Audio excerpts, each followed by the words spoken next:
అంతరాయతిమిరోపశాంతయే శాంతపావనమచింత్య వైభవం తన్నరం వపుషి కుంజరం ముఖే మన్మహే కిమపి తుందిలం మహా శరణం కరవాణి శర్మదంతే చరణం వాణి చరాచరోపజీవ్యం కరుణామసృణైః కటాక్షపాతైః కురు మామంబ కృతార్థసార్థవాహం.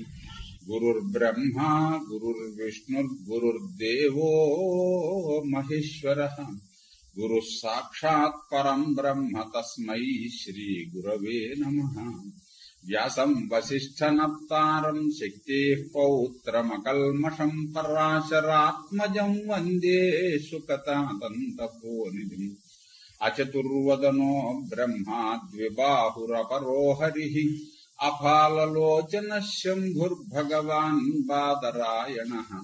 వంశీ విభూషితకరాన్నవనీరదాభాత్ పీతాంబరాదరుణబింబఫలాధరోష్ఠాత్ పూర్ణేందు సుందరముఖాదరవిందనేత్రాత్ కృష్ణాత్ పరం కిమపి తత్వమహం న జానే.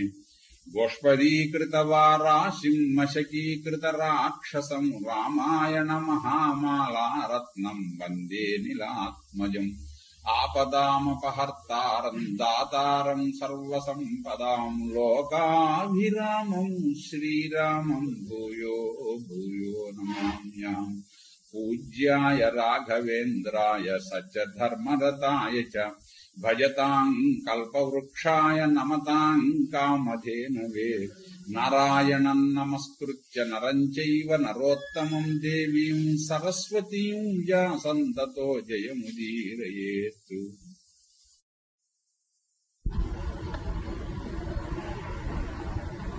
అజగర రూపంలో ఉన్న నహుషుడు అడిగిన ప్రశ్నలకు ధర్మరాజు గారు సంతృప్తికరమైన సమాధానాలు ఇచ్చాడు.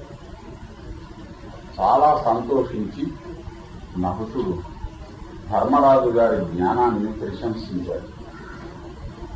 ధర్మరాజు గారి స్వభావం అవకాశం దొరికినప్పుడల్లా మహాత్ముల నుంచి వ్యాఖ్యల నుంచి విశేషములు గ్రహించటము కనుక నహుషుడు మరి ఇంద్ర పదవిని కూడా నిర్వహించినవాడు, మహర్షులను అందరినీ కూడా సేవించినవాడు.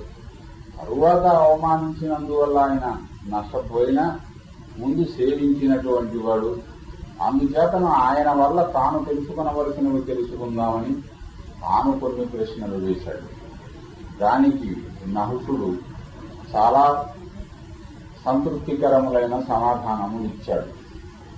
ఆ తరువాతను భీమసేనుని వినిపించుకొని నహుషునికి కూడా శాప విముక్తి అయిన తరువాత ధర్మరాజు గారు, హౌమ్యుడు, భీముడు ముగ్గురు కలిసి ఆశ్రమానికి వచ్చారు. వీరందరూ ఉన్నటువంటి చోటికి వచ్చిన తరువాత యథావిధిగా జరిగిన విశేషములన్నీ కూడా తన ప్రశ్నలు, ఆయన ప్రశ్నలు, పరస్పరము చెప్పుకొనిన సమాధానములు వీటిని అన్నింటినీ కూడా వివరించి చెప్పేటప్పటికీ తచ్చుత్వా తే ద్విజా సర్వే ప్రాతరశ్చాస్యతే త్రయః ఆసం సువ్రీడితా రాజన్ ద్రౌపదీ చ యశస్విని.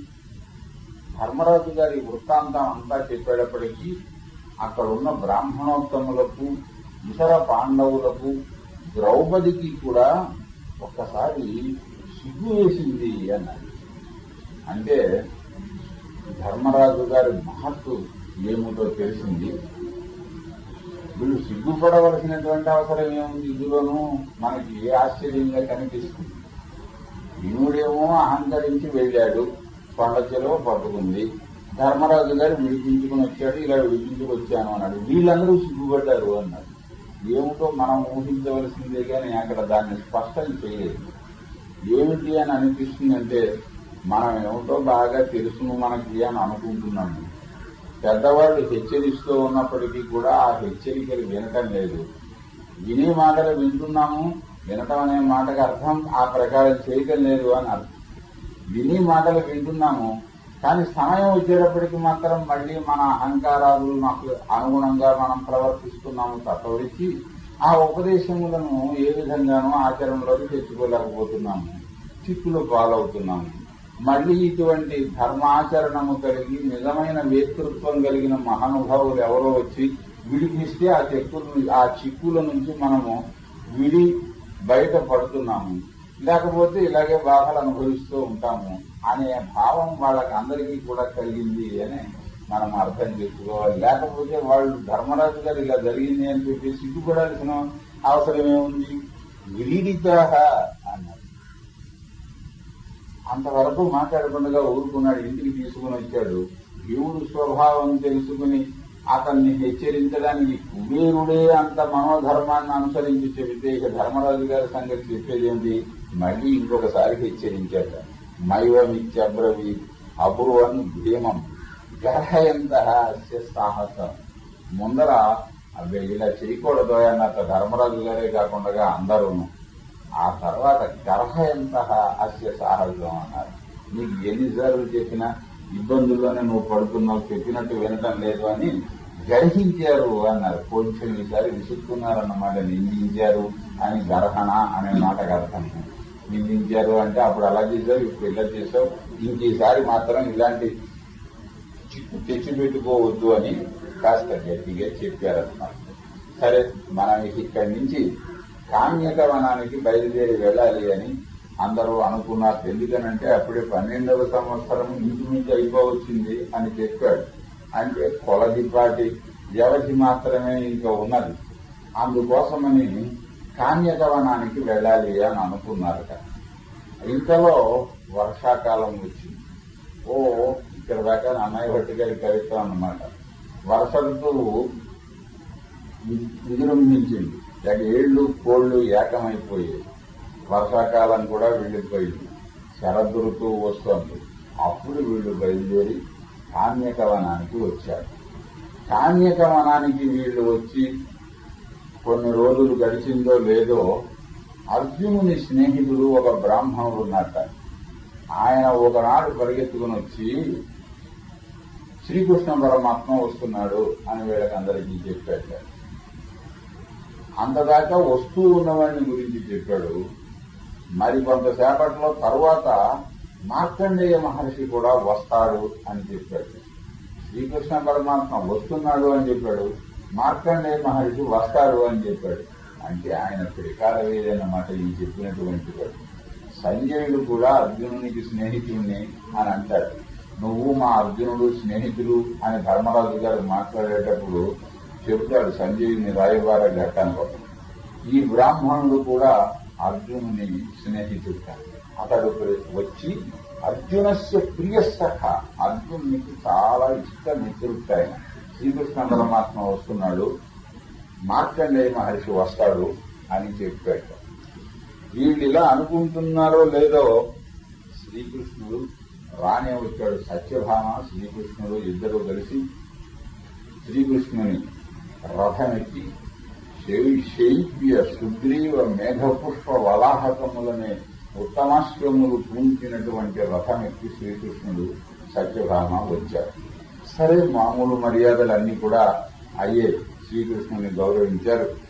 అన్ని ఎవరెవరిని గౌరవించుకోవాలో, ఎవరికి నమస్కారాలు చేయాలో ఇవన్నీ కూడా చేశాడు ఆయన. ధర్మరాజు గారిని అందరూ కూడా ప్రశంసిస్తున్నారు. అక్కడ వచ్చినటువంటి వాళ్ళు ఇంకా ఇతరులు కూడా వచ్చారు. శ్రీకృష్ణుడు ఒక్కొక్కరికే కుశల వార్తలను చెబుతూ ప్రత్యేకించి ద్రౌపదిని ప్రశంసించాట. ద్రౌపదికి ఏమి కుశల వార్తలు చెప్పాలి ఆయన? అమ్మాయి, మీ అబ్బాయిలు కులాసాగా ఉన్నారు అన్నట్ట. ద్రౌపది కుమారులు ఉప పాండవులు 5 కూడా శ్రీకృష్ణునితో ద్వారకా నగరంలో ఉంటున్నారు. వాళ్ళు మొదట మేనమావల ఇంటికి వెళ్లారు, తాతగారింటికి. కానీ అక్కడ ఆచే రోజులు ఉండలేదు. శ్రీకృష్ణుడు చెబుతున్నాడు ఆ మాట. వాళ్ళు తాతగారి ఇంట్లో ఉండడానికంటే మా ఇంట్లో ఉండడానికే ఎక్కువ ఉత్సాహపడుతున్నారు. అభిమన్యుడు వాళ్ళు కలిసి చాలా మిగతా ఎదుకుమారులతోటి చక్కగా ఆడుకుంటున్నారు. అస్త్రశస్త్రాభ్యాసములు మహా విపరీతంగా చేస్తున్నారు వీళ్ళకి గురువు ఎవరట అంటే ప్రద్యుమ్నుడు, శ్రీకృష్ణుని కుమారుడు ప్రద్యుమ్నుడు ఈ ద్రౌపది కుమారులకు సుభద్రా కుమారుడైన అభిమన్యునికి కూడా శస్త్రాస్త్ర విద్యలలో గురుత్వం వహిస్తున్నాడు. ప్రద్యుమ్నుడు నీ కుమారులను ఒకటే మెచ్చుకుంటున్నాడు, వీళ్ళు విద్య మీద, విలువిద్య మీద, ఆయుధ విద్యల మీద తక్కువ వీళ్ళకి వేరే దృష్టి ఏమీ లేదు అని. నా దైవతేభ్య స్పృహయంతి కృష్ణే తవాత్మజ విష్ణుపురం ప్రవిశ్య. వాళ్ళు ఈ ద్వారకా నగరానికి వచ్చిన తర్వాత ఇంక దేని మీద వాళ్ళకి దృష్టి లేకుండా ఉన్నది. ఎంతసేపు ఈ శస్త్రాస్త్ర విద్యలు నేర్చుకునే ఇందులో రెండు ప్రయోజనాలు కృష్ణుడు ఇలా చెప్పడంలో వాళ్ళు చేస్తూ ఉన్న పని అదేను. సహజముగా తాను దగ్గర ఉండి కుర్రవాళ్ళని పెంచుకోవలసినటువంటి సమయంలోనేమో తన అరణ్యవాసం చేసుకొని వాళ్ళు ఎక్కడో మేనమామల ఇంట్లో, తాతగారింట్లో అయితే మాత్రం వాళ్ళు ఎక్కడోనేమో ఉండవలసి వస్తుంది. వాళ్ళు ఎలా ఉన్నారో అనేటటువంటి బెంగ ఆయన కొంచెం మనస్సులో ఉంటుంది. అది చెప్పడమే కాకుండా మేనమా తాతగారిల్లు కూడా విడిచిపెట్టి శ్రీకృష్ణుని ఇంటికి వచ్చి వాళ్ళు ఇక్కడ ఉంటున్నారు అంటే ఊరికే ఉండడం కాకుండా ఆటపాటలతో కాలక్షేపం కాకుండా తండ్రులంతటి వాళ్ళు కావడానికి గురువు గారు మెచ్చుకునేటట్లుగా వాళ్ళు ప్రవర్తిస్తున్నారంటే ద్రౌపదికి మరీ సంతోషకరమైనటువంటి విషయం. అదిగాక యుద్ధం రాబోతుందని తెలుసు, రావాలి. ఆ ద్రౌపది కోరుకునేటటువంటిది మిగిలిన వాళ్ళ మనస్సుల్లో ఇంకా ఎవరి మనస్సుల్లోనైనా యుద్ధం తప్పితే బాగుంటుందని ఉంటుందేమో కానీ ద్రౌపదికి యుద్ధం రావడమే ఇష్టం, వచ్చి తీరాలి.